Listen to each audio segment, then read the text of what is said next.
గత వారం రోజుల క్రితమే మహాత్మా గాంధీ జాతీయ గ్రామీణ ఉపాధి హామీ చట్టాన్ని పార్లమెంట్లో మరి చర్చ చేసి ఏకపక్షంగా మరి పేరు మార్చి పథకం యొక్క స్వరూపాన్ని స్వభావాన్ని మార్చి రామ్జీ పేరుతో పథకంగా మార్చారు. చట్టాన్ని పథకంగా మార్చి నిన్నటి రోజున రాష్ట్రపతి ఆమోదం పొంది ఏప్రిల్ 1వ తేదీ నుంచి అమల్లోకి వస్తుందని ప్రధానమంత్రి మంత్రులందరూ కూడా చాలా గొప్పగా ప్రకటిస్తూ ఉన్నారు.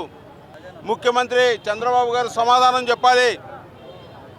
దేశ ప్రజలకి రాష్ట్ర ప్రజలకి వాళ్ళ వైఖరిని ప్రకటించాలని మేము వామపక్షాల తరఫున డిమాండ్ చేస్తూ ఉన్నాం.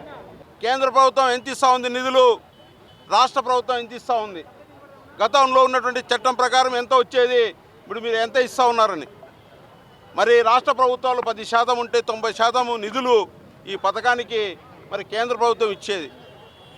మరి గ్రామీణ ప్రాంతాల్లో ఉన్నటువంటి రైతు కూలీలు మరి వ్యవసాయ పనులు లేనటువంటి రోజుల్లో 100 రోజులు వలసలు పోకుండా కూలీలని చిన్నకారు సన్నకారు రైతులను ఆదుకునే ప్రయత్నం చేసేవాళ్ళు. ఇవాళ 60% నిధులు కేంద్ర ప్రభుత్వం ఇస్తే 40% నిధులు రాష్ట్ర ప్రభుత్వం ఇవ్వాలని చెప్తా ఉంది.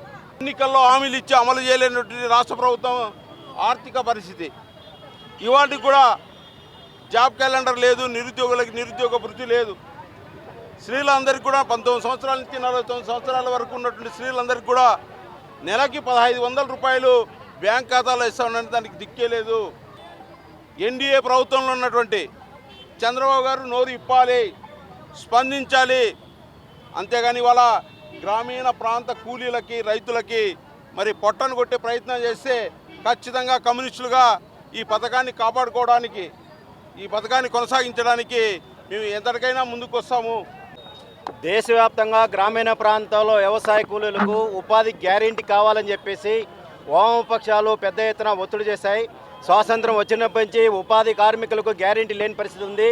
UP1 గవర్నమెంట్ వామపక్షాల మద్దతు ఉన్నటువంటి ఆనాడు కాంగ్రెస్ పార్టీ అనంతపురం జిల్లాలో మొట్టమొదటిసారిగా బండలపల్లి ప్రాంతంలో ఉపాధి హామీ పథకాన్ని ప్రారంభించారు. ఆ పథకాన్ని మోడీ అధికారంలోకి వచ్చిన తర్వాత ఉపాధి గ్యారెంటీ లేనటువంటి పరిస్థితి దేశంలో మార్చే ప్రయత్నం చేస్తున్నారు. అందుకని ఈరోజు వారం రోజుల క్రితం దేశంలో చీకటి దినంగా మారిపోయింది.